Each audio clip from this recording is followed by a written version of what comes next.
Om Shri Sai Ram. Our loving salutations at the divine lotus feet of our beloved Lord Bhagavan Shri Satya Sai Baba. Dearest Swami, with your love and grace, the Sai Spiritual Education teachers of SSIO Australia came together on the 12th of July 2020 to be part of a national virtual teacher enrichment program. Our gratitude to you, dear Lord, for having given us this blessed opportunity to come together and hear from your loving instrument, Auntie Geetha Mohanram, who enlightened us all to become your inspirational teachers. We warmly welcome you all to the question and answer segment of the National Teacher Enrichment Program. We were blessed to have Auntie Geetha join us from the United States as our keynote speaker. Her engaging and uplifting message mainly focused on Swami's expectations of an SSE teacher. In this video, she provides answers to questions submitted by SSE teachers on a wide variety of topics.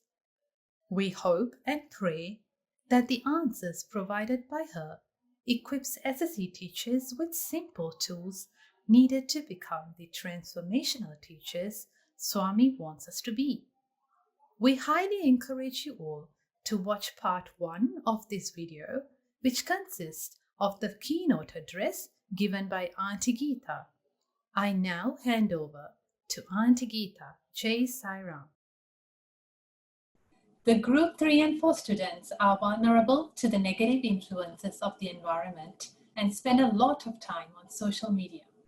What do you feel is the best way to engage these students in SSE and motivate them to attend SSE classes regularly? How do we make them aware of Swami's teachings in more practical ways as they are in the secular Western world? And what are your thoughts, Auntie, on the Indian Bal Vikas model, which has Group 4 involved in pre-Sarvadal training? Are there lessons that we can transfer to other countries from this model?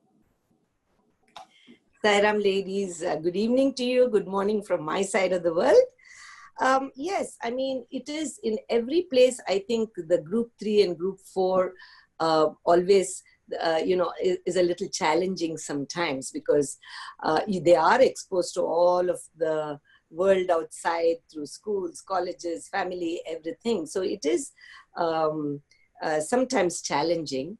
But if they are very new to the SSE program, the teachers, the gurus may have to spend a little extra time with them to kind of bring them up and take a little, shall I say, individual interest. If the children and the family is new to the whole Sai movement and to the SSE program, they might.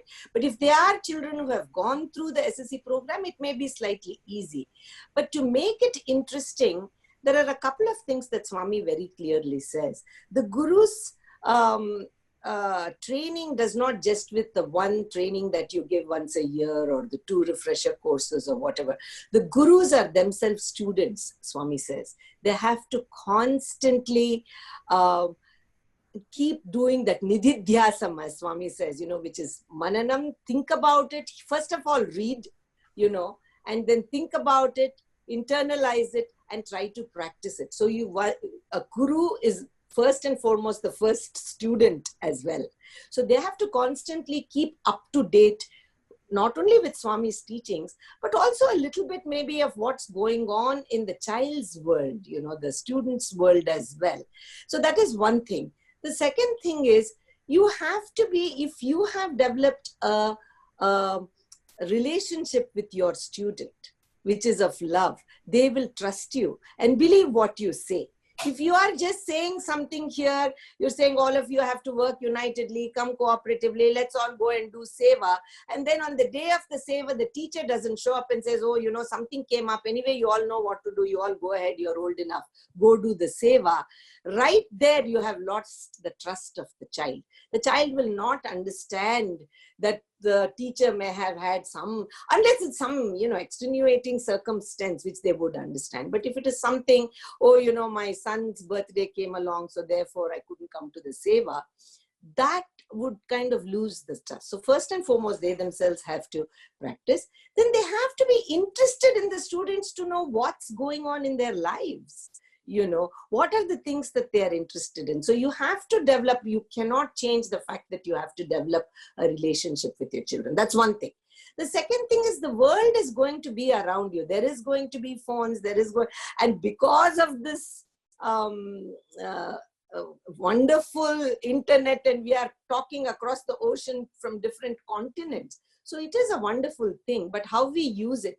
So one of the things that Swami suggested to my sons, who grew up here in the US, which is the Western world, they also grew up here. So I brought up twin boys. And they would also ask Swami and say, Swami, we get so distracted sometimes because all our friends have iPhones. All of them are on when they were young, they didn't have all these phones, but they did have the computers and the Nintendo games and whatnot when they were younger. So Swami said, a very good exercise for you, if you truly want to spend your time usefully, is keep a diary for 10 days of every hour of the day, what you do. How much time do you spend in studies? How much time do you spend just chatting on with your friends? How much time do you spend eating? How much time do you spend reading? All of these things, you keep a diary and you will see that you have wasted a lot of time. The really productive thing that you do in terms of studying for your college or helping your mom or will be very little. You will see that a lot of time is spent on the phone, chatting with your friends or checking out or surfing them. So he says, slowly start trying to reduce it by 15-minute increments, you know. Start reducing it and then put that 15 minutes to some good use in the house or outside or in the garden. 15 minutes, that's all. And you start doing it. And Swami gave a beautiful story. He said how he had a very good friend. Swami had a very good friend in school who had a very bad habit of chewing tobacco. So he said he would say that I want to get rid of this habit, but I'm so addicted to it. We are all addicted to our TVs and computers. So it's the same thing. It may not be tobacco, it's something else.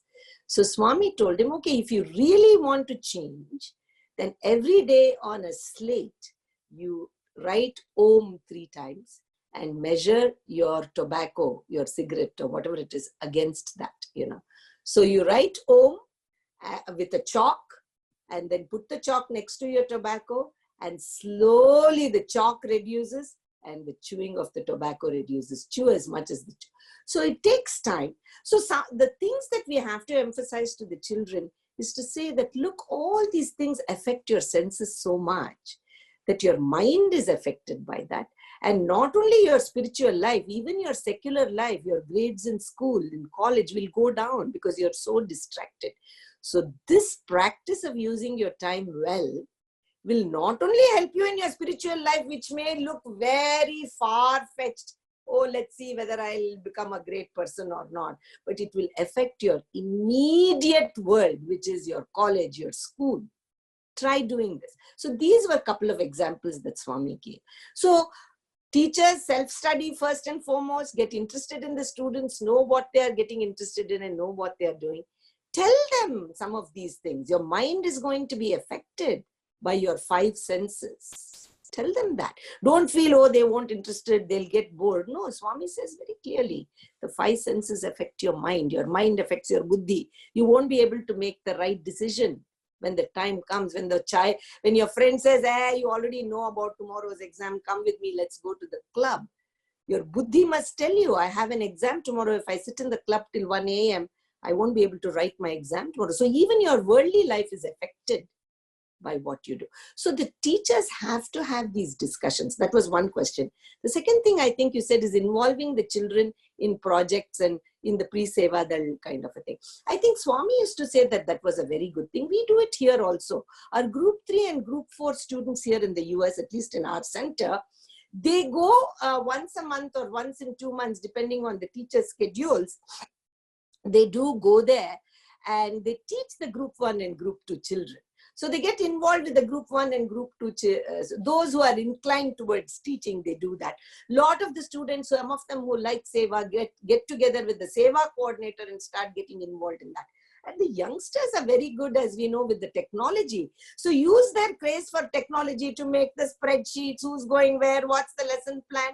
Use them with things that they are interested, use their skills. So I think it's a great idea to put them, talk to the Sai Center presidents and the other coordinators. Don't operate as though SSC is just a separate cubicle.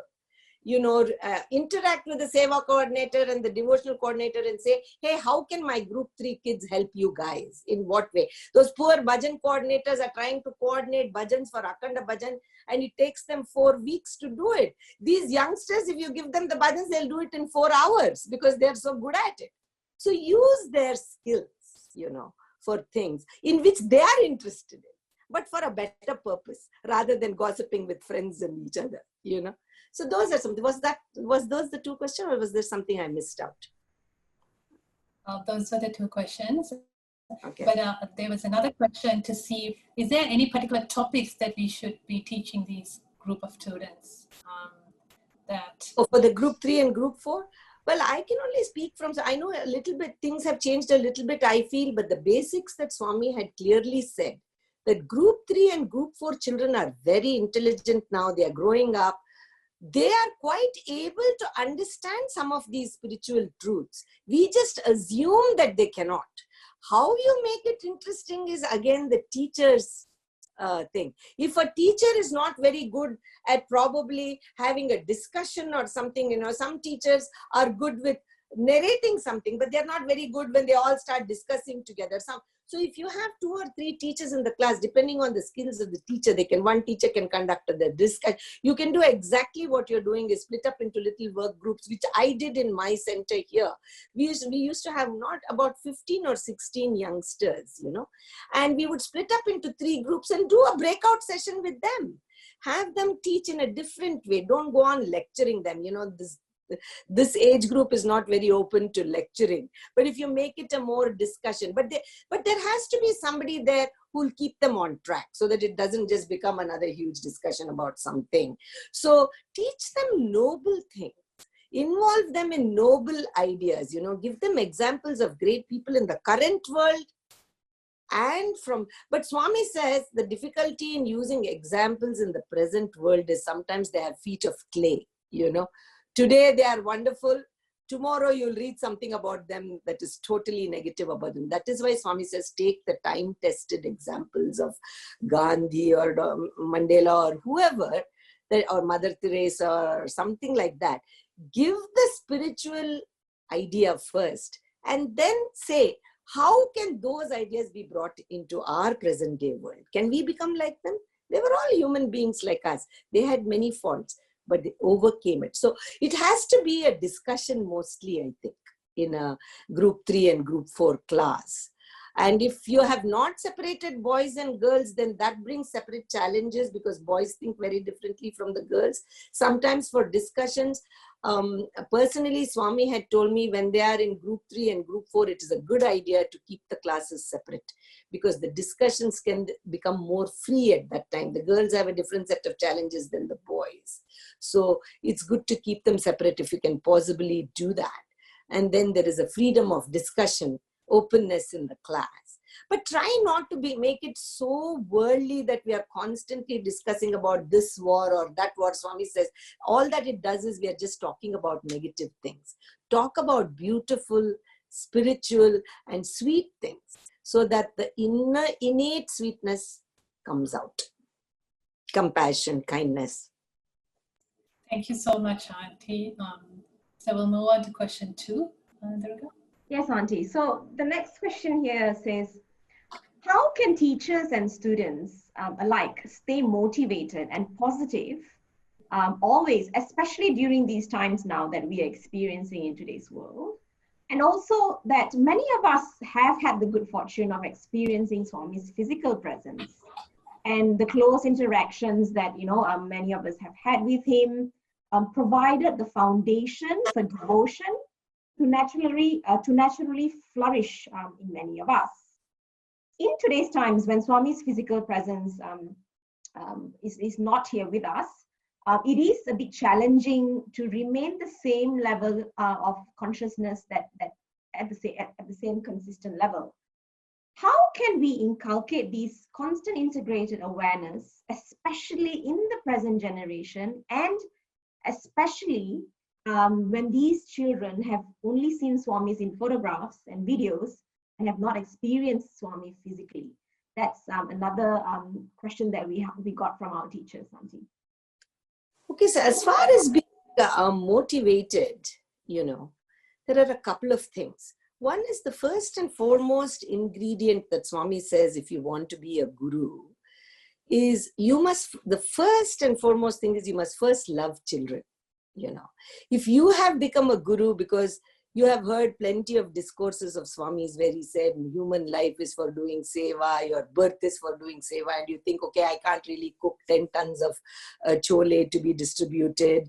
I don't have the time to go and actually physically do seva. So what's the best thing? Okay, then Balvika seems to be right here near my house. I take my child there anyway. So instead of sitting outside, let me go inside and do something. If you are taking up that job with that attitude, you're not going to be a success as a guru, because that should not be the real motivation for teaching children. The motivation for teaching children are two. One is you have to love Swami and you want to love the children. You have to be good and you want to take out the goodness within the children. So that is like the basic thing. So why we are becoming a guru, we have to introspect ourselves first and foremost. So if you really love the children, then there will be days when you're like, oh my gosh, I have to do this all over again, will be there. But if you really love the kids, the minute you enter the class and you see those children's faces who are eagerly waiting for you because they love you and you love them, your attitude will change. So why you want to be a guru and what is the attitude with which you go? Those are the very, very basic things. So if children are not your thing, you would rather be out there, serving something, doing something else, then maybe Bal Vikas is not your avenue or SSC is not your avenue of seva for Swami. There may be something else. Let us say you're a wonderful bhajan singer, but you don't really want to teach children. But the teacher can ask you to come and teach devotional singing to the children. You can teach, do your skill and go back.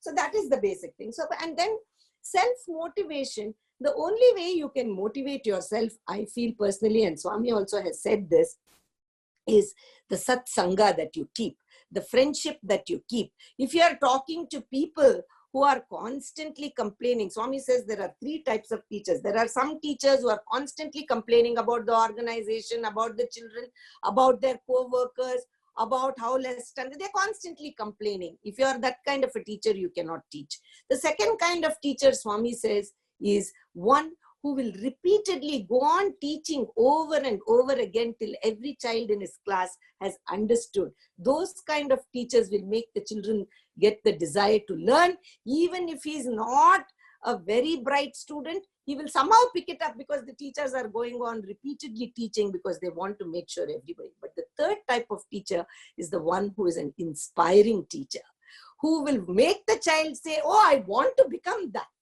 So you have to try to aim for at least the second and the third type of teacher, not the first type.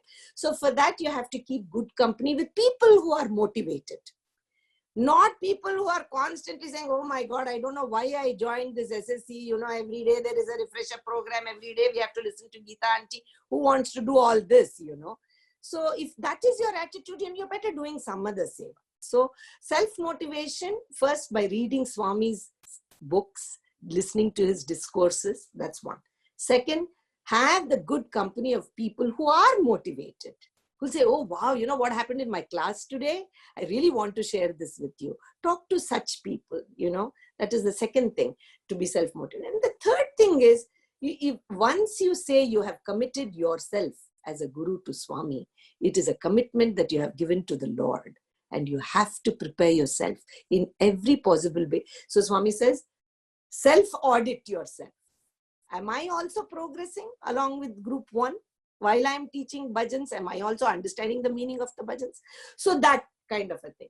Secondly, so that is the thing. So in this present world, you're saying with all these problems that we have, how to stay motivated. I think actually it is better now because it is so easy. We are all communicating much more with each other through the technology. Before, we would have to go to the Sai center, meet somebody. When they talk for 2 minutes, then somebody will say, shh, after bhajan, don't talk, move on. All of that is there. And then we get into our regular worldly life. It's difficult. But now, there are so many ways that you can get in touch with people. And of course, SSC coordinators of each center can try to have little group meetings with their teachers. Group one, when time permits. I'm not saying make that into another headache where, oh my God, one more meeting, one more. But talk to the teachers and say, hey, do you guys feel like you all want to meet with each other? Share ideas. And it doesn't always have to be about SSC. You can meet together. Maybe if all the teachers get together, one of the teachers can narrate some incident from their life, which is motivating. So make a half an hour or 45 minutes of togetherness with teachers so they don't feel isolated. They shouldn't feel isolated. So that is one way of motivating. Through each other, we can motivate. And now in the present day, I feel this is a better opportunity. You can even connect up with teachers in other countries to do these things now, you know. So those are some of the things I think coordinators can think, depending on what level they are operating at in the center and at the national level. So that was the second thing. Teachers think back. Many have become devotees when they have come in their later years. They may have been fortunate to see Swami. But I would suggest to any of the gurus, think back to your parents' time, your grandparents' time. If they were pious people, obviously they were, because that is why you yourself have been drawn into a spiritual world, right? You yourself as a guru, you have become interested in something spiritual because you yourself came from a background. Maybe your parents inculcated in it. Maybe a grandmother inculcated in you some of these qualities. How did they believe in God? How did they see Rama or Krishna or Jesus or Muhammad or Zoroaster? They didn't see anybody. How did they become devoted to them? How did they have faith in their words? It is by mixing, by going to the church and mixing with thinkers who are like you, who are on the same page as you. You know, so again, we come back to the company that we keep. Swami always says that the company is the most important. So we have to tell, you know, the children may not see Swami, but actually the present day devotees have a better opportunity to make the children see reality in terms of Swami, because there are hundreds of videos, hundreds of discourses, hundreds of opportunities where you can show them how loving Swami was, how he served every moment of his life, lived for others. We don't have videos of Rama and Krishna and all these people other than what the filmmakers make with their imagination. But we have a better opportunity, and look at Radio Sai. So we have to talk to the children, give them those values in the class. But again, sisters, the parent engagement is very, very important. You have to be engaged with the parents so that both of you, Swami says they're like two wings of SSC, right? The parents and the teachers, if you want to make the child fly, they're two wings of a bird. So together you can do that. So it is not very difficult, I feel, because you can tell him, here was a person. We believe in people that we have never seen, like our sports heroes. We say, oh, he did so much, and we worship them. We put their posters in our rooms, film actors, sports. Have we met them? But we admire them for their skills. Then what about this Bhagavan, who has done so much from sports also, even the sports day videos? The children love sports. He didn't neglect that either. So we have to give them a proper understanding of it. When we do that, I don't think it will be very difficult for them to love Swami at all, or any divine being that they feel that they want to follow. You know, I hope that answers your question. It's a beautiful answer, Auntie, very appropriately answered. Question number 3. In the SSC teaching approach, we are encouraged to draw out the values from the students, as we believe that they can learn from their own inherent divinity. Mm-hmm. That said, there are many occasions in the classroom where as a teacher, we need to reinforce a message or make a point clearly. As a teacher, how do we draw the line between allowing students to discover the values for themselves and explicitly teaching it? It depends on the age group. I would start out saying, if it is group 1 and group 2, for example, many times we have to be very explicit because they're still young. They may not be able to decipher a very subtle meaning in something. So we can. And also through discussions, especially as they get into group 2, getting closer to age 13, you can do that. But with the younger ones, we may have to say, if you're telling them a very simple story about truth, you'll say, so what would have happened if you had told an untruth? The teacher may question. But if you're coming to the older groups, I feel you have to do both. Just because they're 16 or 17, they're still children. They're not really experienced the world as yet. So let them discuss. Let them come out with their points in their discussion groups. But there is nothing wrong, I feel, for the teacher to say, this is all wonderful, but this is my idea of what I think about it. What do you think about this? Swami says this about watching TV, that it is televisham. It is poison to the eyes. What do you think about it? Why do you think he says that? Oh, the children may say, but oh, we do everything on the iPad and TV, but how can we not see the TV? We will be out of touch with our friends. So that is all very thing. But can you write out 3 points that you really got something good and positive about what you watched last week? So try to bring out even the positive and some of the negative. That's the thing. So the children have to discuss. Their innate kindness and compassion has to come out. But I feel the teachers also have a duty to bring them back to it if they are deviating from it. Innate nature is there, but Swami says that it is like a coal which is covered with ash. The coal which is already burning, there is a warm light inside, but it is covered by ash. So what happens? From a distance, we are only feeling the heat. But we don't know there is a fire underneath because there is an ash covering that. So all these worldly friends, worldly movies, all these things is like the ash. The teacher's job is to blow the ash. So when you remove that, you see the effulgent child there with that divinity shining. So the teacher's job is to help blow that ash away from that burning coal. So the teachers have a duty to also express what it is. Why don't you think about it in this manner? What do you think would happen if you did this or that? So there is a certain amount of preparation also on the part of the teachers to go prepared. And there is nothing wrong, Swami says, that if you don't know something when a child asks, be honest and say, I don't know. Let me try to go to Swami's discourses. Find out and tell you. So blowing that ash is the job of the teacher. That is why you are called a guru, one who removes ignorance. Thank you very much for that, Auntie. The next question is, how do we discipline and engage hyperactive and talkative children with love? And also, Auntie, to how do we actually help children with anxiety in our classrooms? I was one of them. I was one of them. The hyperactive children. Now, the first and foremost duty, I keep coming back to the same thing. The teachers have to know their children. It cannot just be a group of 20 kids that I go and teach.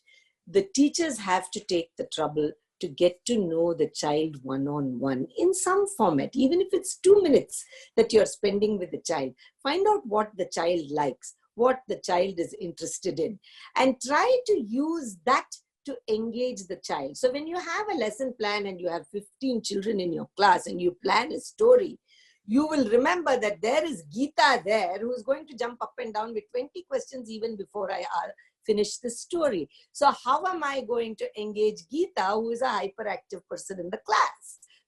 So you have to keep that child in mind and plan. So she is going to jump up and down. So maybe today I'll take a puppet, and say, okay, Geetha, you want to just make the puppet say, ha, ha, every time I tell a story, and hold the puppet, and the child will be listening to say, ha, ha, ha, ha, yeah, yeah, or some word that the child you can give, a silly word. Keep saying, oops, whenever this fellow does something wrong. Every time that fellow does something, say, oops, or something saying, oh, wow. Whatever the child is comfortable with, depending on your country, language which you use. So get the child engaged in that. So when you want to tell a story, you say, I'm going to tell a really crazy, the minute you say, I'm going to tell you guys a really crazy story today, everybody will sit up because they love crazy stories. So then you're going to have a puppet. You have to engage that hyperactive child to focus. So I'll tell you guys a story if I have a few seconds. So this is how Swami used to tell the story for hyperactive children. So there used to be a demon called Gantha Karna. Are you guys familiar with this story? I don't know if you are. Swami used to tell this as a children, and especially to me, because I was also one of those, like I said. So there was a demon called Gantha Karna, and he hated Lord Vishnu. He hated him. He thought he was his biggest enemy in this whole world. But he found that everybody, and he had a kingdom, and everybody in his kingdom worshipped Lord Vishnu. So he banned it. He said, nobody can worship this Vishnu anymore. I don't like him. And I am the king and the demon. So they stopped. But still, he had the fear that somebody may mention that Vishnu's name, and I don't want to hear it. So he bought himself huge bells and tied it to his ears. And because he was a demon, he could carry weight, a lot of weight. So he tied it to his ears, and he would be waiting. Anybody says even wish, I'm going to shake my head, and the bells are going to clang and ring, and the word will not go inside my ears. So what did he do? He kept on waiting for somebody to say Vishnu so that he could shake his head. And what happened was it became Nirantara Namasmarana. He would constantly think about the Lord in fear that somebody would mention it and shake his head and want to shake his head. And he became so immersed in the name that when he died, he went to heaven. And everybody said, how did this fellow show up here? But Lord Vishnu says, because he was thinking of me all the time, because he wanted to ring the bell. So Swami says that you have to give something to the child where he will focus on, like the bell, like a puppet, like something, and engage these hyperactive children and get to know what their interests are. Some of them are all interested in soccer and football and, many, many things. So get to know your child. Then you can plan your lesson better. Because there will be majority of the children will be very receptive in listening to you. There will be 2 or 3 who are, actually you can use their hyperactive skills to do a lot of things for you. You can call them up the previous day and say, I'm going to be telling this story tomorrow. Can you think of ways that you can keep the other children engaged? And this kid will be busy thinking. So like I said, you have to spend some time. This Balavika's Guru is not something you walk into the class and just do the class on the fly. You have to prepare. Remember, it's a commitment to Swami to make that effulgent child come out from under the ash. So I hope that helps. So again, I think there's no escaping in the fact that we have to know our children and find out why they are so anxious. If it is something that is very personal, then the best thing that the teacher can do is to have a parent-teacher kind of a conference and talk to the parents and say, look, sometimes the children tell us something that they don't want to share with the parent, So because, we meet in the class, I'm a third party, they tell me this, and I thought that I would like to just let you know in case you want to address these things. Because sometimes I have had students who have come and told me that the parents put a lot of pressure to be on the top 3% or 1% of the class, to achieve the best in class. So they are very anxious that they will disappoint the parents. Now the parents are doing it also out of love for the child, because they want the child to progress and come up in life.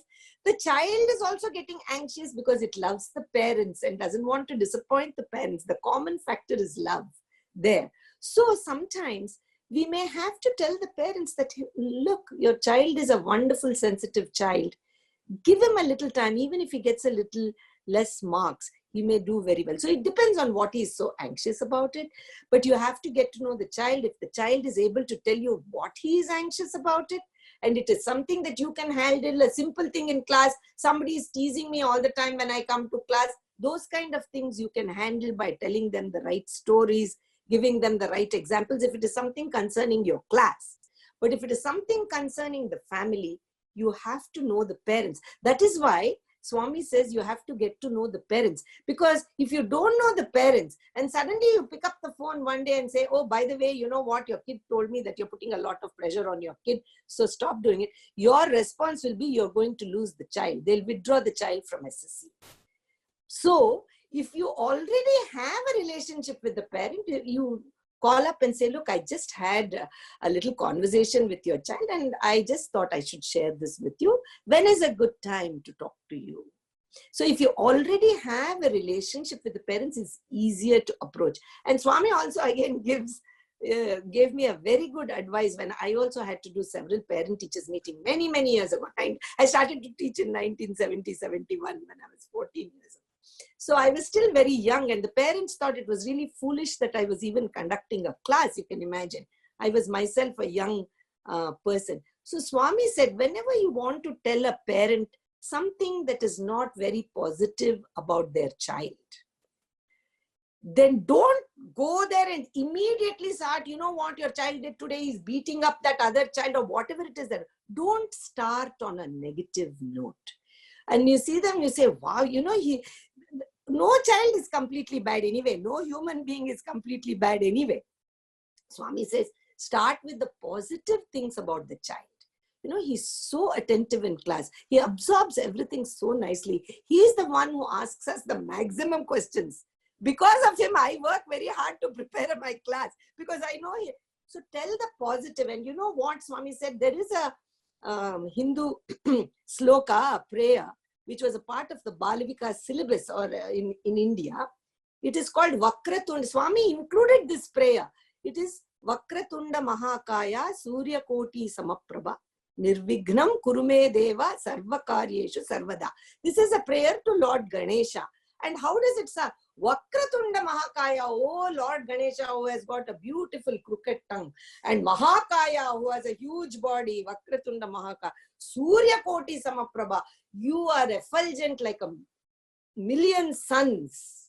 Surya Koti Samaprabha, Nirvignam Kurumedeva, please remove my obstacles. So Swami says, if you just go to somebody and say, hey, I need all this from you, can you help me do all this work? Nobody will do it. But if you say, oh, Durga, you're so good with the computer. Surabhini, so nicely you have prepared the questions for me. Can you just compile all the questions so that I don't have to do it? If I say it like that, you have compiled it and sent it to me.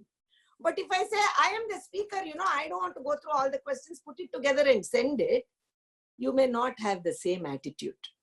So Swami said, even Lord Ganesha, we are saying, you're so beautiful, you're so big, you're so strong, your ears are so beautiful. Can you please take away my obstacles? So when you approach the parent, you have to approach like that. You know, your child is so fantastic. He asks the most intelligent questions. But just once in a while, he seems very anxious about this. Do you want to think about it? You will get a positive response. Thank you, Auntie. The next question is, how to handle when children have controversial views in the classrooms or they bring up sensitive topics? Because sometimes teachers feel uncomfortable addressing these sensitive topics or handling controversial views in the classroom. So we also have to realize that this is an SSC class, Satya Sai Education. Okay, so our job is to teach Swami's message in a way that they can apply in their real life.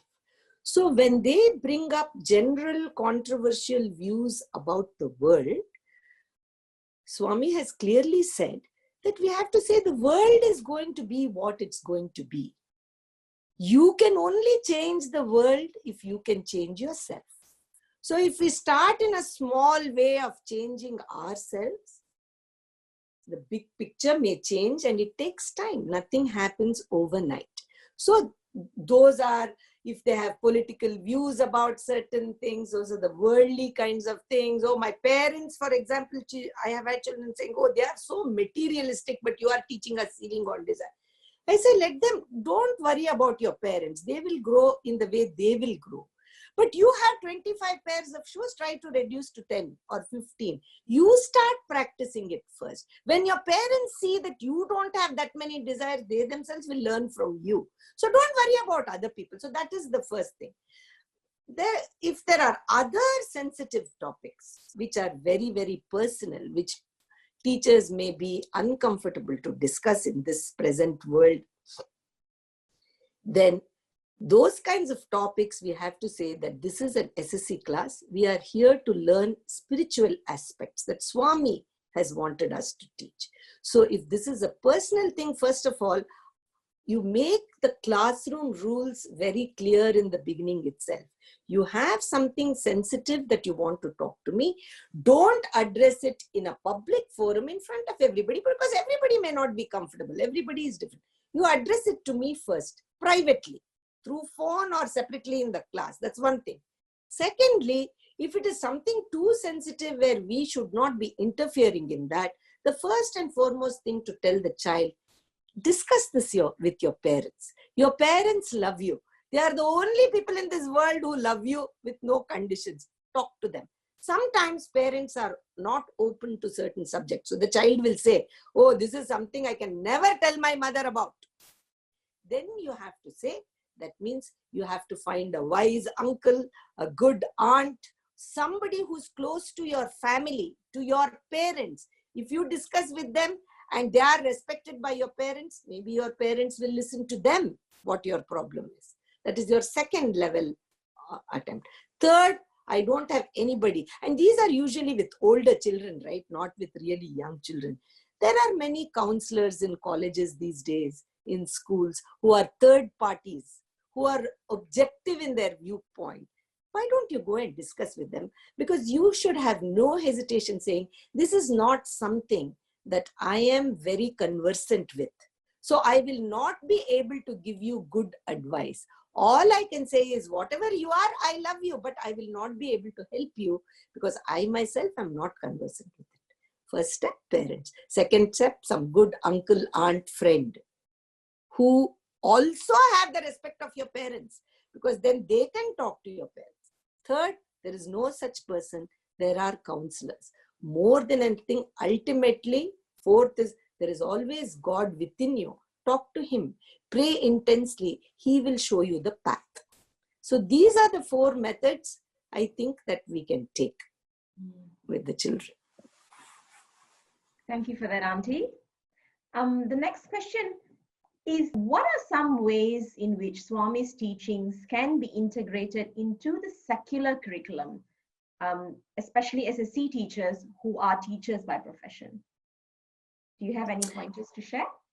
Yes, a couple of them, because it depends on what you're teaching. Teachers who are teaching arts, it is much easier. You know, you can teach a lot of values through the subject arts. If you're teaching science, many times with biology and botany and so on and so forth, you can show the beauty of the creation within that. You can. It depends on what you're teaching. Math, for example, is much more difficult to include. But Swami actually says that's also very easy. 1 and 1 does not make 2. 1 and 1 makes only 1. So he says, because you and I are one, he says. So that also. So I think a good guide for them is to actually read up some of the education in human values programs that Swami has put forth. There are many, there is a lot of literature available on that with lesson plans and so on. I'm sure you have your own education and human values program going on. Teachers can somehow interact with those teachers to see how they are dealing with the regular children. So that's one thing. Swami says, of course, you must be a PE teacher, you know, physical education teacher. You yourself, if you're practicing it, it is much easier to tell the children. So Swami always says, you know, the geography teacher says Australia is there, USA there, but he has never been to both countries. You know, he will show on the map. The biology teacher will talk about everything inside the flower, but never opened a flower or never had a garden in his house. So they may teach like that. So it is only book knowledge, as Swami says, you know, in Telugu. But the PE, the physical education teacher, will actually stand there and do the exercise and then show you how to do it. So we have to become PE teachers, he says. So the secular world teaching, if it is Sai values that we want to include, the education and human values program is fantastic. Swami talks about educare, what it is, how to bring out. And then they have a lot of resources which you can tap into. And even the school teachers who are doing those programs are doing well. So those are some of the ways that one can do, I think, in the secular world, if you want to teach Sai values in the thing. So there are a lot of resources. It's difficult to go into it right now, because for each subject that you teach, it depends on what you're teaching. And if you yourself, but if you are with really younger children, like I was a kindergarten teacher, I used to inculcate a lot of values into my kindergarten lesson plans. And I remember we used to celebrate the 100th day of school. So all the teachers before me, on the 100th day of school, they give them a lot of math problems, collect 100 somethings, bring a homework about 100, a little thing written with 100 words, just focusing on 100. So I had started to do, instead of making, and these children would bring collections of 100 rubber bands, 100 hair ties, all sorts of things to show their little exhibit. So I thought, this is just like such a waste of time. It's more the mother's problem then, I want 100 hair bands. The poor mother has to be sitting there doing this. So what I started to do, which has become quite a hit here, I'm talking about the really young, my kindergarten kids. I said, how about, I sent out an email to all the parents, and I said, if each child, I had 10 children in 2 different groups, I had 20 children. If we can collect 100 non-perishable cans of food, like, canned food, like beans, so each child bring whatever, 5 each or whatever, so that the whole number for the class becomes 100. We will do a field trip to the shelter where we can give it to the food bank for people who don't have any food. So we made the 100th day into a project to go and help somebody who didn't have food. So the kids were very thrilled. They wanted to bring 100. Of course, all kids wanted to bring 100 cans of beans. And I said, they cannot bring more than 5, because then it would be a problem for the parents. So we did it that way, and it became quite a hit, and all the classes started to adapt it. So there are many ways. So you have to be a little creative, I think, with that. Okay, next question. How can we inculcate the feeling of devotion to God in teenagers, especially when in modern times, family prayer time is not the norm? I know. It is difficult. Even if the family prayer time is there, sometimes the teenagers have so much work, they say, they do. So here, I think, again, the parent-teacher engagement is important. If we can go to the family and say, we are doing for a week, we are trying to do family time. Can you parents pick a week in a month where you will sit together with your children and do something? It doesn't have to be bhajan or this thing. At least just take up one thought for the day and discuss it for 10 minutes. Don't go beyond 10 minutes because nobody has the patience. It has to increase slowly. So that is one way to do it.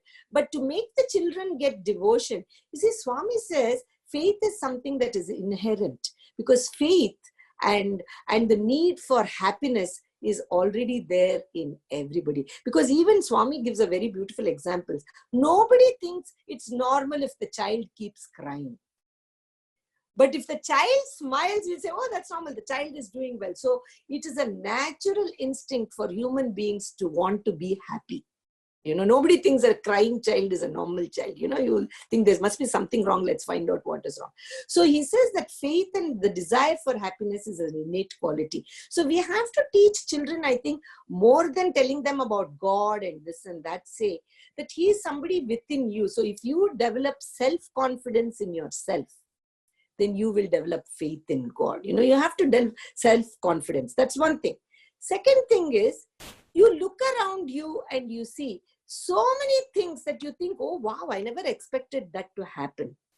How did that happen? There must be something behind this, So allow them to start thinking in different ways, to see God in different ways, through nature, through other people. That's one thing.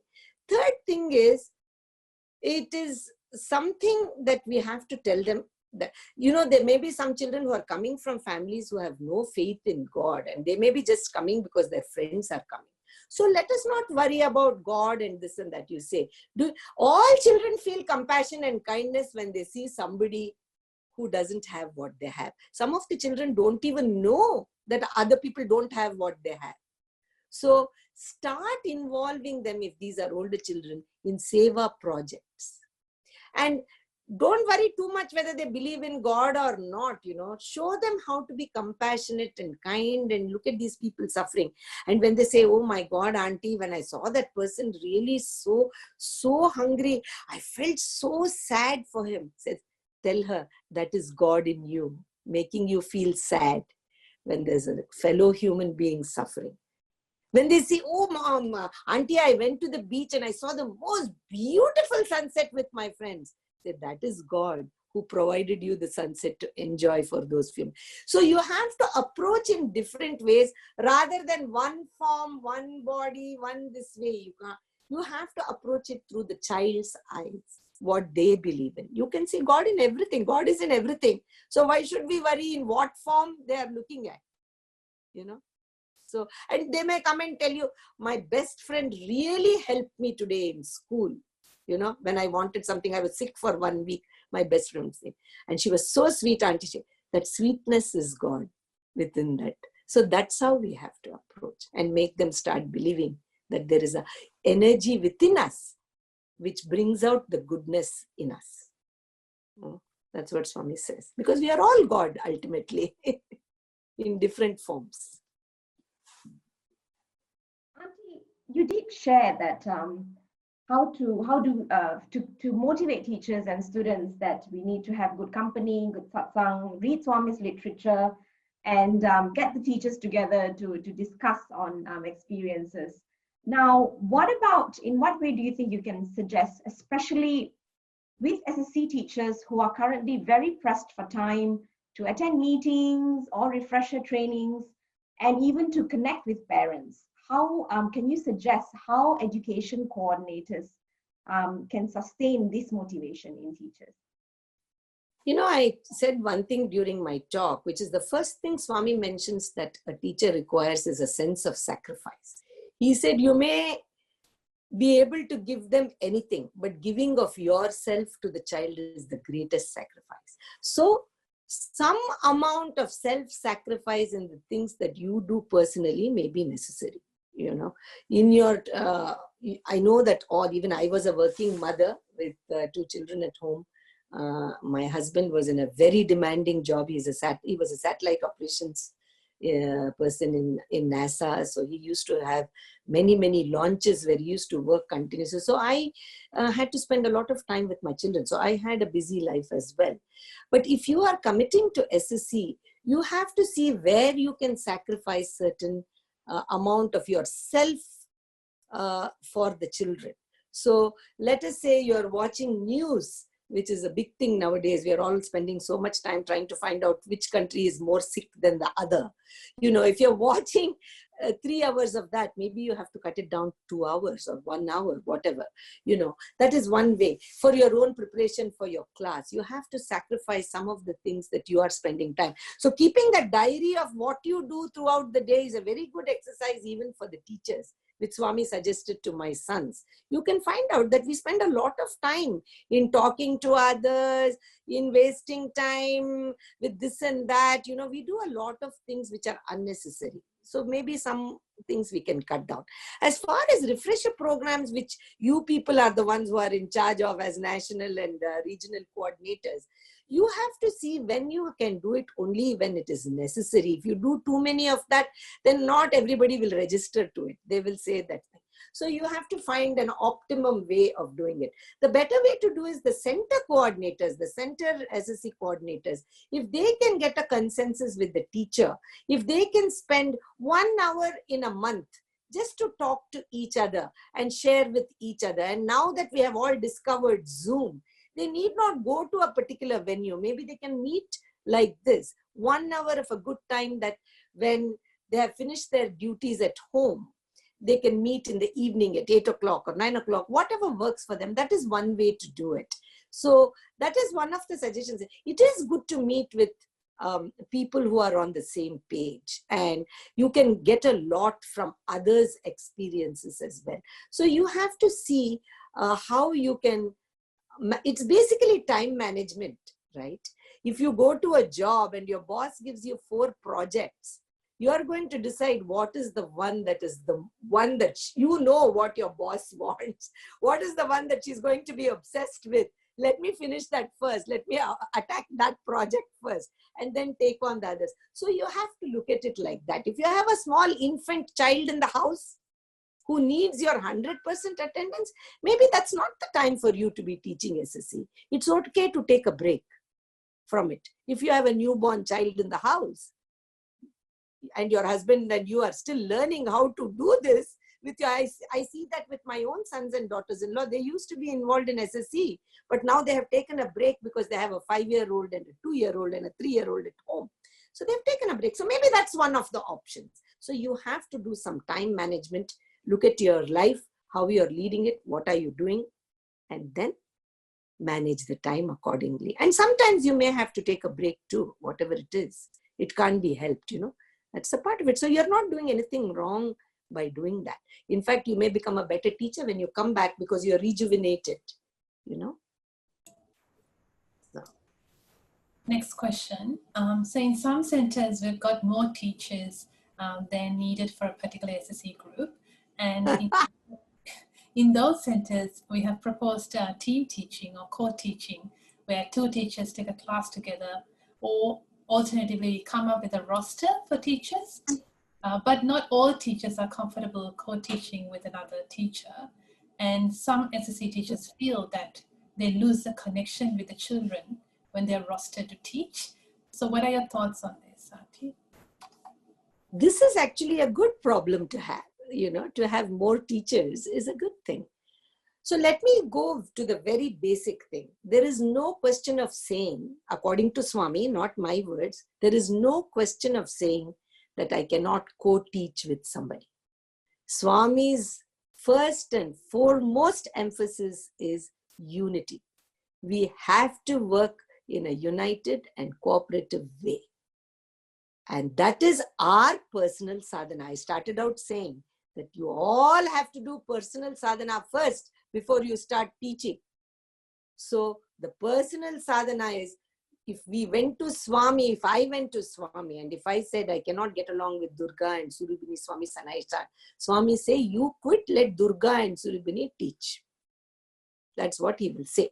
Because you are saying you cannot get along with him, the fault lies within you. So first start figuring out that. Don't worry about pointing your fingers at somebody else, your own self first, 3 fingers are pointing towards. So there is no question of teachers saying that we will not co-teach. If the need is there, if there are 25 children, and I personally feel it is very good to have a co-teacher, because there may be a day when you yourself are feeling unwell a little bit, or there is some emergency in the family. So what are you going to do to the children that day? You're going to say, I'm feeling unwell, so we'll cancel SSC. We cannot do that. It's a commitment. It's a school. You cannot say that I'm not going to go. It's a job in its own way. The remuneration that you get in the SSC job is a greater spiritual divine blessing, much more than the salary that you draw from your monthly job that you go to. So you cannot neglect that. So to have 2 teachers or 3 teachers, depending on the size of your class, is a wonderful thing, because they will help you out if you cannot go. That is one thing. Secondly, there may be 3 teachers who have different skills. One may be a good singer, one may be a very good storyteller, one may be really very good at discussions with the children. Recognize your skills and put that skill forward. So when you plan a lesson along with the teacher, say, look, I am really terrible at singing bhajan. You're really good. Why don't you teach the bhajan? I like that argumentative kid who constantly argues. I'll take on the discussion. You tell the story because you're very good with puppets or whatever it is. So you have to divide up your skills and run the class accordingly. So the basic idea that I don't want to teach with someone else, that has to be removed. Because if that is there, you will not be a successful teacher in Swami's eyes. Because that person has Swami within him. You're basically, if Swami says, come and help me to do something, you're saying, no, not today, Swami, because somehow I don't like the way you're talking. You can't say that. So that is exactly, you think of that person as Swami asking you to come. So that having hopefully resolved that first problem, getting along with it. I personally feel that the consistency of the same teachers is very important, Swami says, because you build up a relationship with the children. So if you have so many teachers that you have to do a roster, doing 2 teachers this week, doing 2 teachers next week, that Swami, I don't think has said that we should do it that way, because it's very difficult. You're right with the question. It's very difficult to build a rapport with the children. And also the teaching methods will change with each set of teachers. And while the children get used to one way of doing things, next week they have to get used to another way. So by the time they get used to the way you are talking, the class is over. Next week they have to get used to someone else. So rather than rotate them, let us say you say that the first 6 months or the first 2 semesters of the class, these 2 teachers will teach, and then the summer holidays come. In the next semester, or the Christmas vacation will come, the next teachers will come. But when the next 4 teachers come, the first 4 teachers also have to be involved, go to a first couple of classes, try to tell them, this is this, who is this person. So there has to be a lot of interaction between the teachers, so that when the new set of teachers go, they know exactly what they can expect from this class. But if the same teachers, and after teaching for 1 year, let us say the teachers get burnt out and they want a break, then the next new set of 2 teachers can take up, rather than weekly rotate them, because you cannot build a rapport with the parents and the children by that kind of rotation. But as far as cooperating with each other, Swami had given an exercise once when we did our first world conference, Balavika's Guru's national conference in Bangalore. We had to, whichever person, we were also divided into teams, we had to write just in that 15-20 minutes that we spent with the unknown teacher in that team. We had to talk to them about a talk for 15 or 20 minutes. And then we had to write down 10 good points about the other person that we liked through that discussion that came. So some say she was very expressive. Oh, her love for the children came through so much. And she was very confident in the way she spoke, rather than say, oh, she was so aggressive. She was talking all the time, never let me talk, So it's like the cup being half full and half empty. So try to find the good in that person. You have to get to know people, You will find plenty of good things. Plenty of good. No question of saying, I won't co-work with others. No. Swami won't accept that. Thank you, Auntie. This is an interesting one as well, and I think it's very relevant in today's world with globalization. How do we address experiences of discrimination by very young children based on color or economic standing, but through Swami's teachings? So Swami says you have to teach the child to become self-confident, because discrimination, not only discrimination, throughout our lives as human beings, we will always be faced with some challenge, some problem or the other. It's not only the children, even adults face it, right? We are seeing all over the world. Adults face it, women face it. There are so many things where people are discriminated against. So the first thing the teachers must try to develop is self-confidence within the child.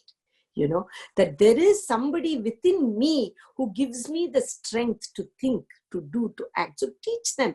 And if they're very young, it depends on what you mean very young. If they're 5 and 6 and 7 years, let's say group 1, because younger than that, the parents will have the charge of the child, and that should be how it is. So this group 1 children, when they say, oh, somebody said this to me or that to me, let's say they discuss, then this is an opportunity for the teachers to say, Swami says very beautifully, we are all flowers. In one of his discourses, Swami says actually, many years ago, he says, we are all like a vana. Vana means garden. This garden, if you only have one flower everywhere, you will want to go to another garden to see another flower. So the garden is more beautiful. So it is a vana, but we have to make it a Nandana vana, filled with Ananda, and make it an Ananda vana. So we are all different flowers. We all have our own beauty within us that shines forth. We have to keep telling the children that. Swami also in his many discourses, he has said, that there is gulab jamun, there is jangir, there is peda, there is, but all these are different shaped sweets, Indian sweets. But what is the common thing? You can ask a child, a 7-year-old will say, oh, the common thing in that common denominator is the sugar. So you say, we are all different. The jalebi looks different, gulab jamun looks different, peda looks different. But inside, if you take out the sugar, there nobody will eat it. So that is what we are all different, Swami says. The other thing he says, so I mean, depending on living in the Western culture, you can give all the different flavors of ice creams if you like, if not the Indian sweets, which they may not know. You have to use your common sense and use the right example.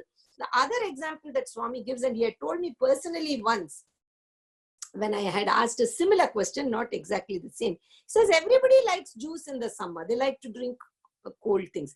But if a very young child, sometimes they throw a tantrum, 2-year-old, 3-year-old, you give them one juice, they'll say, I see that even in my grandchildren, they'll say, no, I want pink juice, they'll say. Then you give pink. The other will say, no, but she has green one. I want a pink one, red one, green one, they say. If a mother is smart, she will not go on making pink and green and red juice. She will buy a set of cups which are pink, red and green and yellow. And when the child says, give me yellow juice, pour the same juice in a yellow cup and give it. Pour the same juice in a red or a pink cup and say, see, I have a pink juice for you in this cup. The juice is the same, the colors are different. So we have to talk like that. We have to talk. We are all the same kind of juice, but God has just decided he likes different color containers. So he put us all in different colored containers. But the sweetness within us is the same. We have to give the self-confidence to the child. Don't worry, there will always be people who say something. You be a good person and you explain. And a little bit older children, you can tell them, you explain, that your ancestors came from a different part of the world. With the older children, you can have a more educative discussion. But with the younger children, just tell them, but we are all sweet.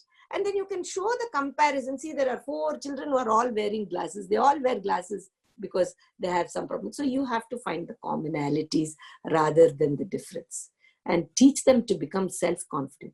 And as they get older, you say, people will be different. It doesn't matter. You know what you are. So have confidence. And then Swami said a very beautiful thing to my sons. He said, have faith in God. And then he said, have confidence in your faith. Just have faith. What? Have confidence that my faith has some meaning. So for the older children, we can say, don't go on swaying like a pendulum. So at different ages, you have to think of different ways to express this. But if the child is being very hurt badly in school or somewhere, and you are concerned about it, then of course you have to talk to the parents. Parents will have to talk to the school. That takes a different path. If you come to know that something really serious is happening in school, which the child may not have told the parent, then it becomes your duty to convey that. Auntie, next question. We've got 3 more. How did you overcome the barriers, such as choosing the right language to understand children, when you were first asked to teach by Swami, and then after you moved to the US, where you would have experienced cultural diversity? If you're talking about the physical language, when I was teaching in Bangalore, there were 2 languages, the state language, which is Kannada, and English. And I knew both of these languages. So it was not very difficult for me in expressing myself. But actually, I studied in India, in Bangalore, in an American Protestant school. So though I could speak Kannada, I could not read and write in Kannada. I can read very, very slowly and I cannot write at all. But that is where my co-teachers came. As in the very beginning, there were no teachers. So, but as they became, the years went by and the Bal Vikas program became more well established, my co-teachers who were very good in those languages, I used to use them to read certain things that I wanted in Kannada or so on and so. So the physical speaking, the language was not very difficult. The language of children and co-workers and others, Swami says, language of the heart we have to use. If we talk lovingly to them, you will get in reciprocation lovingly a reply back. So that was, as far as the language itself in India, I had no problem. When I came to the US also, English being the main language, it was not too difficult at all. I used to teach in English.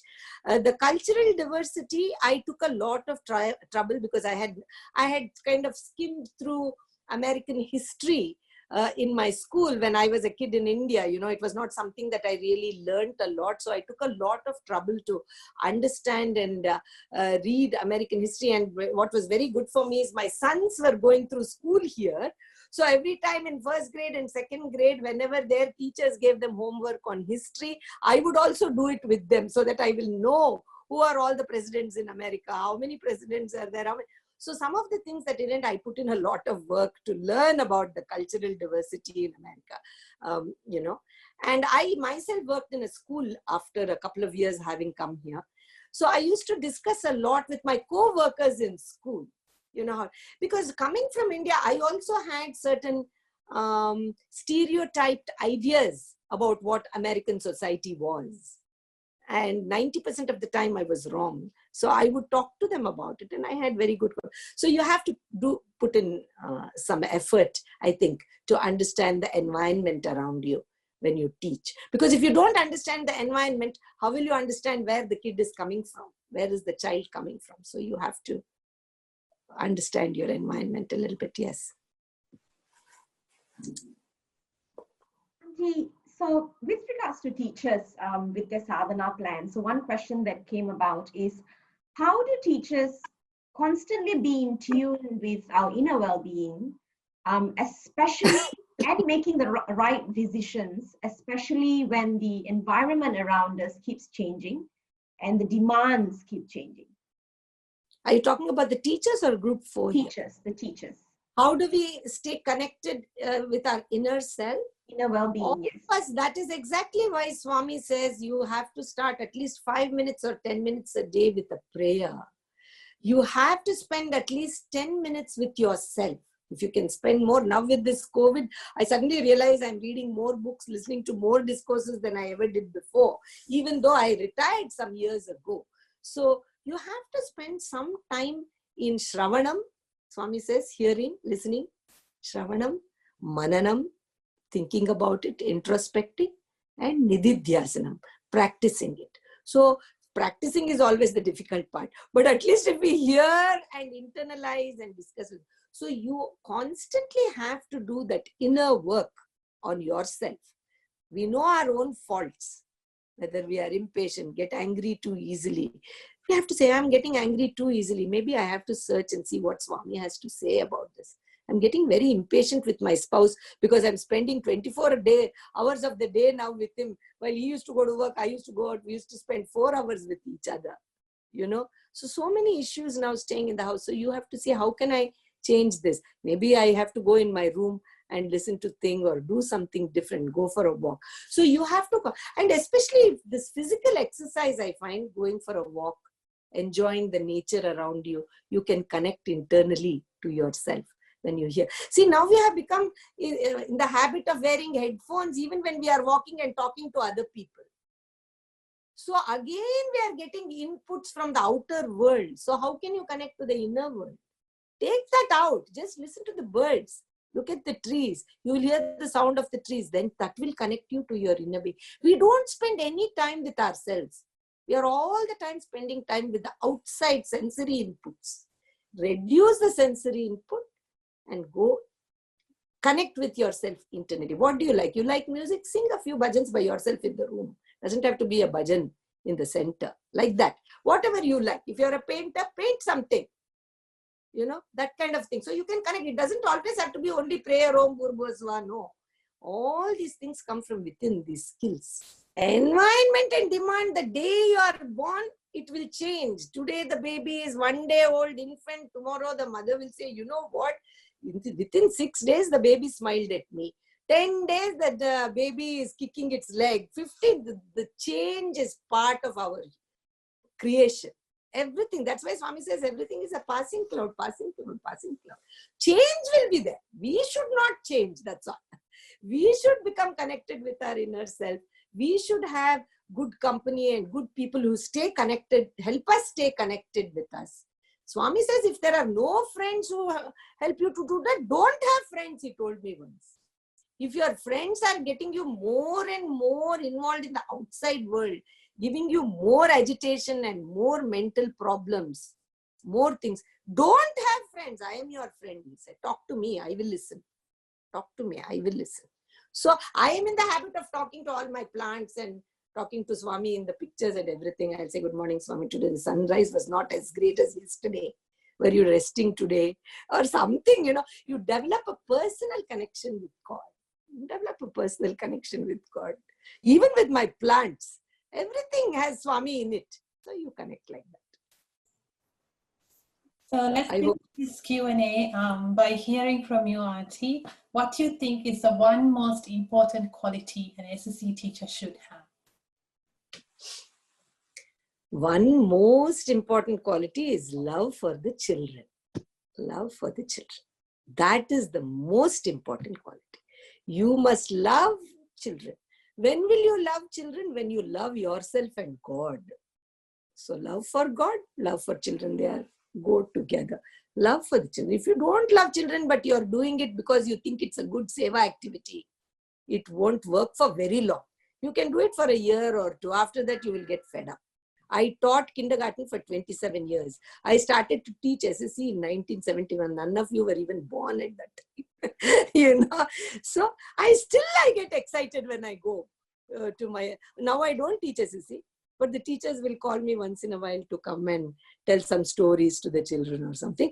If they ask me to come and tell a story, usually once a year or something, they'll ask because I'm also busy. They also have their set curriculum. But when they ask me, I get very excited. I start thinking, what is the topic they want me to tell? What story can I tell? Can I tell Ganta Karna's story? Whatever it is, I get very excited because I love children. So love for Swami and love for children. If you have that, then that can be your guidepost. You will do. Sometimes you may make some small mistakes. So what? We are all learning together. And we will correct it. We will know, oh, I didn't prepare very well today. And that kid, that hyperactive kid, Geetha, she asked me this question. I didn't know the answer. So next time we'll go more prepared. But other thing, I just want to mention this. I don't know if I did in my talk. Teachers also have to be little flexible.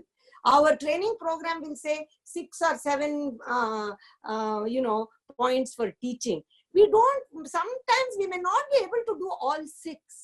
It's okay because suddenly when you read a quote, one child will pipe up and say, oh, Auntie Geetha, that quotation that you read, my teacher told me in school and we had a bit. So that quote itself will become your full stop in the class. And the whole discussion will start. Then you should not get agitated. Oh my God, I still have to do the bhajan. I have to still do the story. Oh, I have to do life application.